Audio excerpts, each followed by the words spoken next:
Hello, this is Virtualis the Chess Noob, learning and having fun with chess.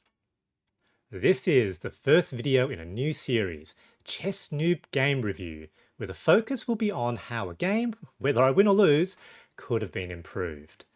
Hopefully the lessons I draw will be helpful to my fellow chess noobs on the journey to improve their chess. Now the first game will be a Vienna game, of course. Let's have a quick look at the chess.com engine review to see the overview. So as you can see, this was not the most accurate game, and there was definitely some interesting tension right in the beginning part of the middle game. There were a few blunders, and let's have a look at all this in context of the analysis. So Vienna game, of course, starts with e4, e5, knight c3, and my opponent plays the interesting d6 line. Now against the d6, it's basically good, just develop your bishop, so bishop c4, and now my opponent plays c6. In this position, Stockfish prefers the development of the other knight. But if you sort of play down this line, it ends up looking basically a bit like an Italian. And I kind of play the Vienna game because I want to avoid the Italian and some more positional sort of positions. So usually what I do here is I play the standard Vienna ideas, push the pawn to d3, open up the diagonal for my bishop potentially, and then play f4, and then to put the knight behind the pawn. So that's basically what I want to do. As I said, Stockfish evaluation would prefer playing the knight first. Of course, it's up to you. There's many types of Vienna, but that's what I usually do. So this was a choice to not necessarily play the most optimal move. So d3, the opponent plays h6, presumably to prevent a future move that sort of goes there, which I suppose makes a bit of sense. Immediately now f4. So if they capture, of course, that is defended by the bishop. They do capture. I take back with bishop, with development. And the good thing here now, again, one of the ideas of the Vienna is that we now have a semi-open f-file, which is fantastic after kingside castling, focusing on this potential weak f-pawn, f7 pawn.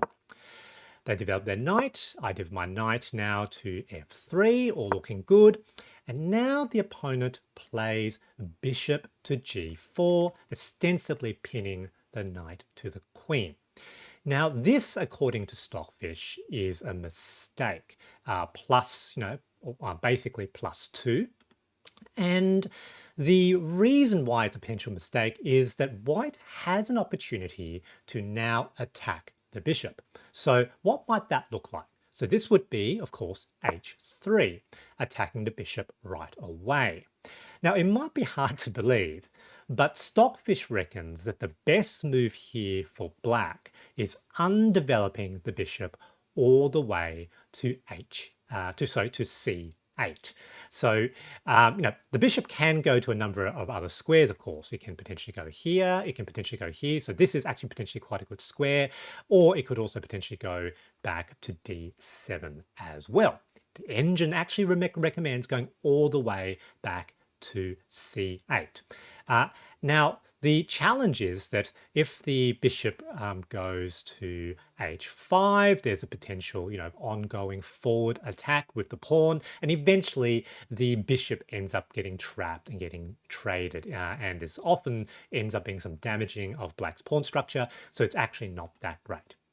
Now, for me, I wasn't too concerned about the immediate pin, so I thought it would be better to, let's go back to short castles, lining things up down this line. So Stockfish prefers an immediate aggressive attack. I thought maybe that was maybe not the best way to go. The opponent now sort of develops their other bishop, bishop e7.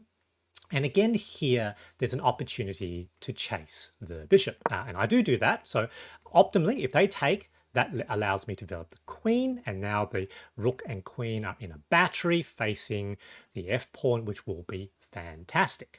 I suspect that they probably weren't going to do that. Now, if they come back to this square, so challenging our bishop, it's actually okay to take. Because once they take back, now we've got a fully open f file, which is good for us.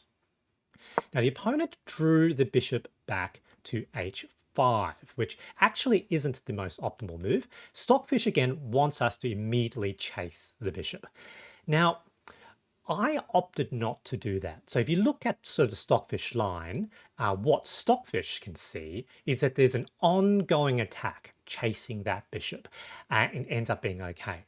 Now, from my perspective, I'm a human, and I take the perspective that I will likely make a mistake or even a blunder or inaccurate move, and by moving the g pawn to g4, I really weaken the defense around the king, which means if I stuff up, it's quite likely that black will end up having the opportunity of a powerful attack. So I chose not to chase the bishop.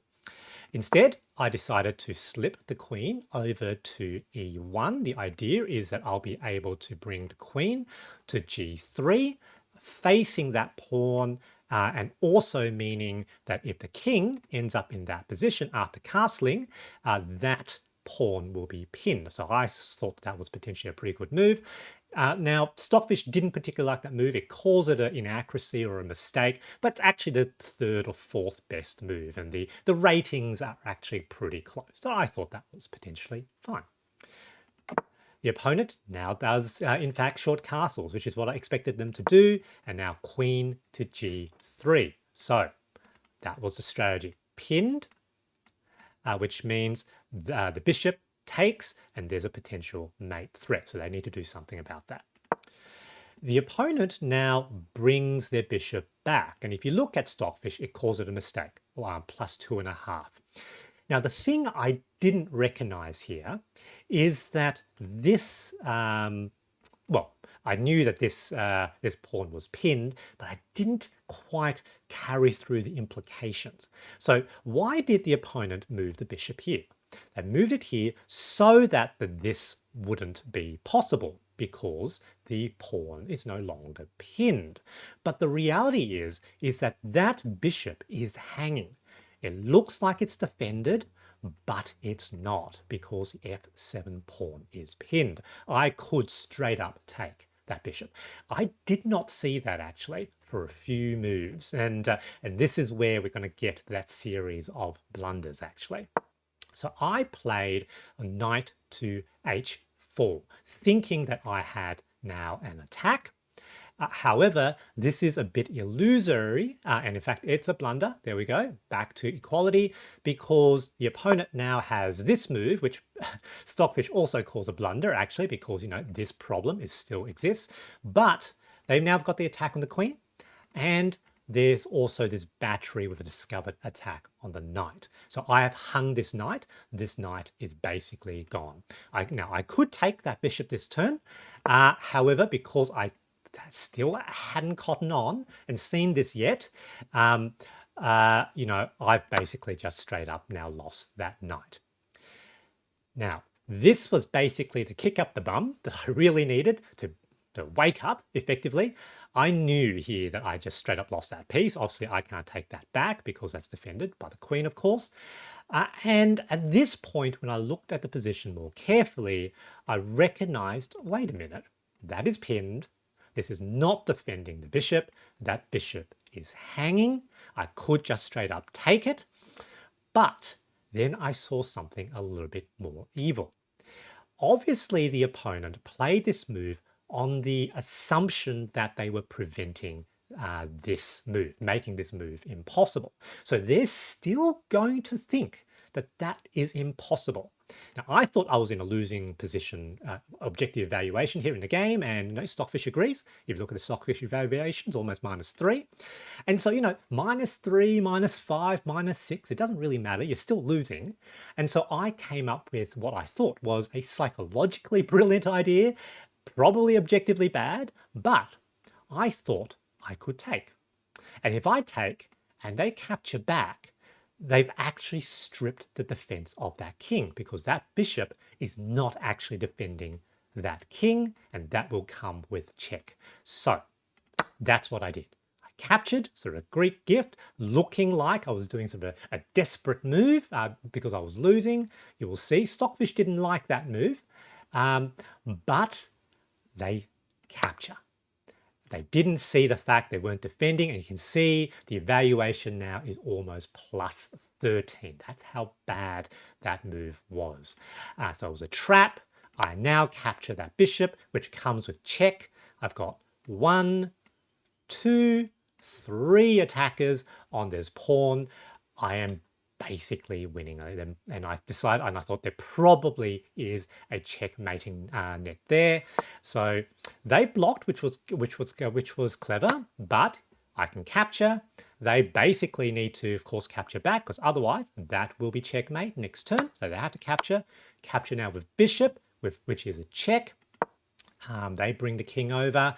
I bring the other rook. So potentially there's moves. There's a discovered check. So they can't take because it's a discovered check.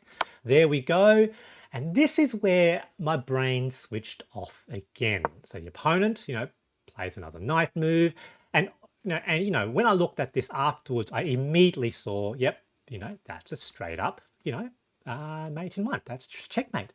But I think at this point, I'd sort of had an idea in my mind that I didn't have a checkmating line. I was still a little bit down on material, and so I was really focused on how do I win back material. Knights are really tricky, of course. How do I make sure I don't get forked? And I literally didn't see that checkmate. And instead I thought, look, let's capture that back that material. Potentially, there's other pieces I could capture. And so that is a blunder. Now, it's a blunder, but I'm still completely winning. Still +8, but, could have been checkmate. And this is, some blindness that I really need to work on in the game. Really, focus on what checks have I got? What will happen if I put the opponent in check? I don't even have an excuse. It's like, I've got 25 minutes left in a 30-minute game. And these are things that I think you need to really think about in your own game. And I see things that I need to think about in my game. So attack the queen, that's fine. No, queen to HA with check. They move. I can capture that knight. They're going to capture the bishop. That's okay. Here, I now get that bishop back. And I thought, materially, we're so not too different. I've got obviously a lot more pawns, but, their king is in the center of the board. My king is really safe. Again, I thought I was probably going to be okay. So they play a queen move. Here, I give a check. Queen now forced to move out of the way. And my idea now is to basically, with that knight being pinned, one of the pawns should be able to capture it. That doesn't do anything. There we go. Pin, attack. They can take. I can take back. They can't really do anything about this. They give a check, but, I thought I could just move the king out of the way. Now, I actually opted to block. Because I didn't see how they could actually get to the back rank. I didn't see that was a big problem. And I thought that if I moved my king out of the way, I'd potentially lose a defender of the rook. Again, I didn't see that to be a problem, but just in case it might be, I thought this was potentially a bit safer. Of course, king out of the way, capture the knight. They now sort of try to attack. And here I thought, look, let's trade down. If I take, it's a fork of the queen and king, which means the queen must take back. Then I can take, they take back, and we enter basically the final stage of the endgame. I have a knight, I have 3 passed pawns, they've got 3 pawns, definitely winning. So I took, and the opponent opted to resign. Good game, GG. The big takeaway from this game is that it's important to take a step back and slow down.